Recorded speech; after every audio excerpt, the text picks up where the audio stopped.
kita membaca Lukas pasal 10 ayat 38 sampai 42. Ketika Yesus dan murid-muridnya dalam perjalanan, tibalah ia di sebuah kampung. Seorang perempuan yang bernama Marta menerima dia di rumahnya. Perempuan itu mempunyai seorang saudara yang bernama Maria. Maria ini duduk dekat kaki Tuhan dan terus mendengarkan perkataannya. Sedang Marta sibuk sekali melayani. Ia mendekati Yesus dan berkata, "Tuhan, tidakkah Engkau peduli bahwa saudaraku membiarkan aku melayani seorang diri? Suruhlah dia membantu aku." Tetapi Tuhan menjawabnya, "Marta, Marta, engkau khawatir dan menyusahkan diri dengan banyak perkara. Tetapi hanya satu saja yang perlu. Maria telah memilih bagian yang terbaik yang tidak akan diambil daripadanya." Sampai demikian jauh pembacaan firman Tuhan. Dan yang berbahagia ialah setiap orang yang membaca, merenungkan firman Tuhan, mempelajarinya dengan sungguh-sungguh dan melakukannya dalam hidup hari lepas hari.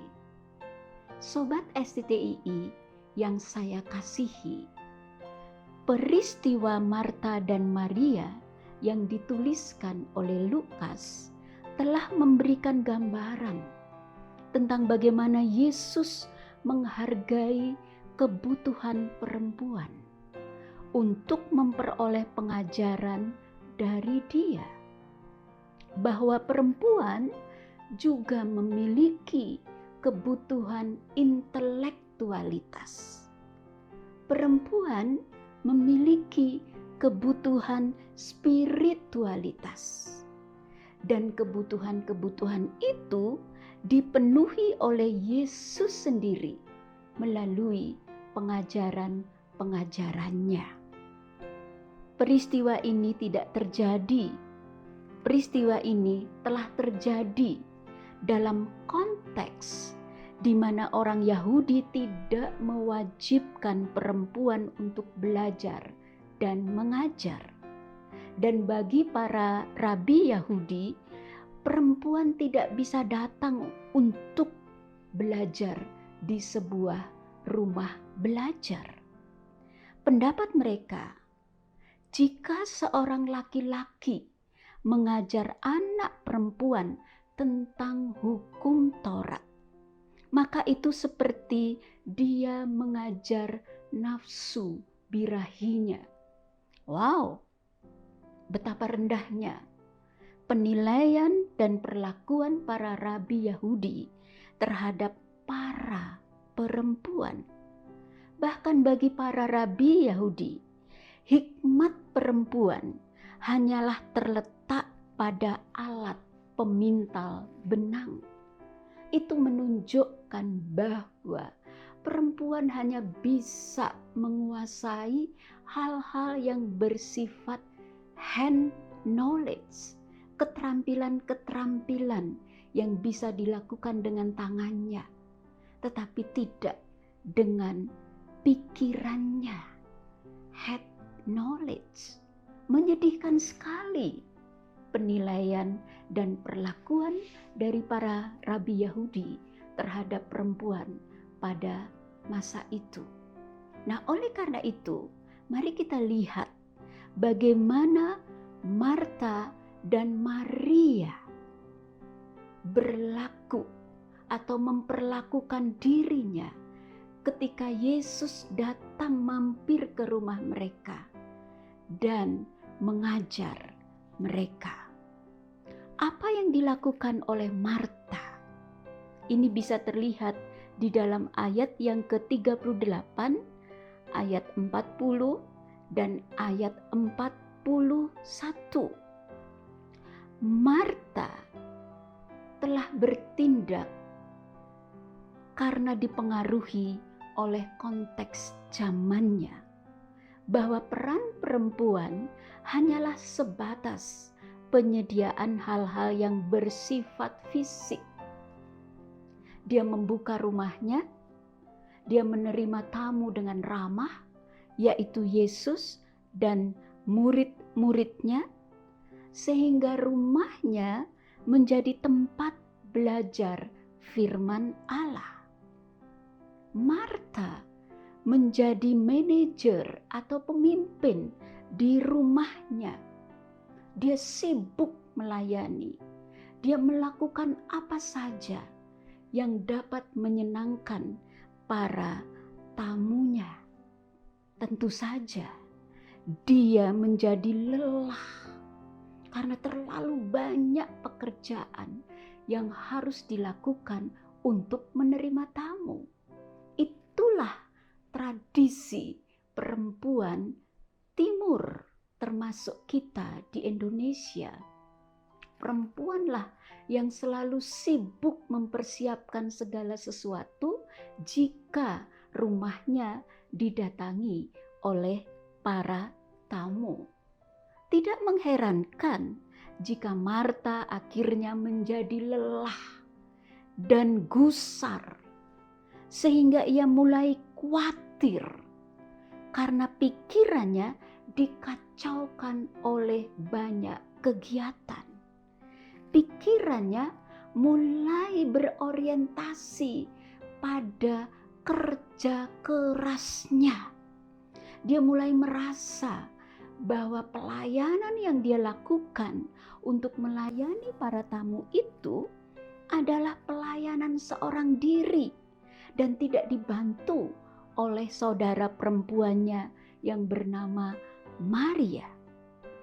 Rupanya Marta mulai berfokus pada dirinya sendiri. Sikap inilah yang ditegur oleh Yesus dalam ayat yang ke-41. Karena Marta memiliki sikap hati yang berfokus pada dirinya sendiri. Dia mulai salfok. Dia mulai lebih memikirkan tentang dirinya sendiri, bukan para tamu. Bagaimana dengan sikap Maria? Kita bisa melihat itu di dalam ayat yang ke-39.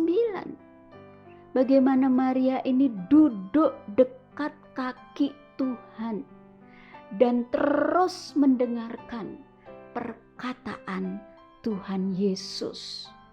Rupanya Maria telah menembus batas-batas budaya, sosial, religius. Dengan cara apa?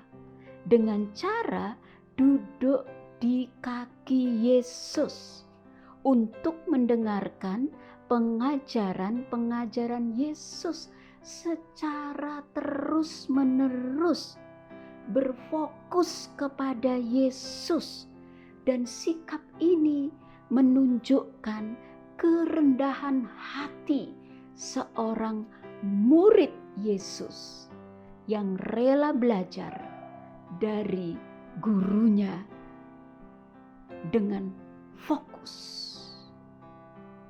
Itulah sebabnya dia dipuji oleh Yesus karena telah melakukan hal yang paling baik sebagai murid Yesus. Bisa dilihat di ayat yang ke-42.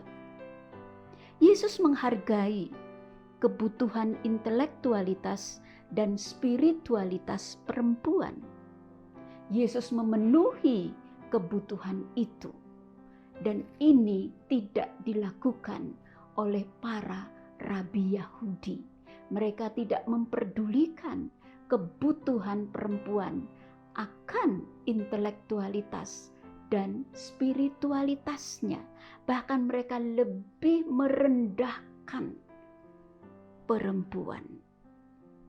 Namun kita bisa belajar di sini. Maria telah menjadi pembelajar firman Allah yang fokus pada Yesus dan pengajarannya.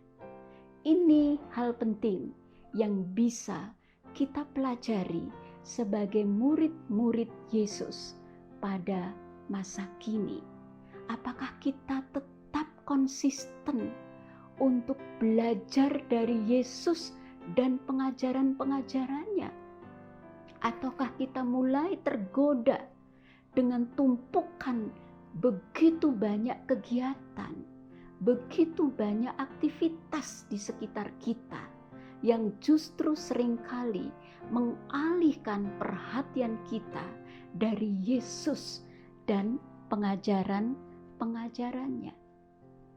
Tidak ada cara lain untuk kita memenuhi kebutuhan intelektualitas dan spiritualitas kita sebagai murid Kristus kecuali kita duduk di kaki Yesus dan mendengarkan pengajarannya. Kita bisa berkomunikasi dengan Dia secara pribadi. Kita berinteraksi dengan Yesus secara terus-menerus dengan fokus kepada diri Yesus dan pengajarannya. Jangan salah fokus, karena kecenderungan banyak orang sekarang ini mulai melihat pada siapa pengajar firman Allah yang sedang tren, metode apa yang dia pakai untuk mengajar, fashion yang dia pakai tuh kayak apa, teknologi macam apa yang dipakai oleh para pengajar firman Allah. Dan itu bertebaran di media sosial.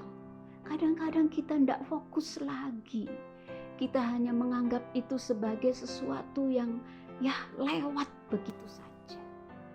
Tetapi melalui Marta dan Maria, kita kembali diingatkan untuk menjadi pembelajar firman Allah yang berfokus kepada Yesus dan pengajarannya.